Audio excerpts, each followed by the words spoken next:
front of me is OPPO Find X9 Pro, and today I would like to show you how you can change display refresh rate.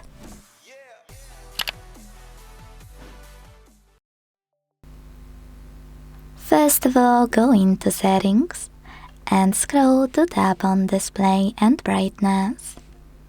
Then scroll again and this time click on this section called Screen Refresh Rate.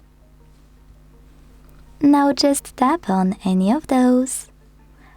Auto select Standard or High, and when you're ready, go back. So when I do that, as you can see, screen refresh rate of my device has changed. I would highly recommend though to choose Auto Select, because if you will use high all the time, not only your battery will go down faster, but also your device might heat up. Just a quick heads up. Thanks so much for watching. If you enjoyed this video, leave a like, comment and subscribe. Bye!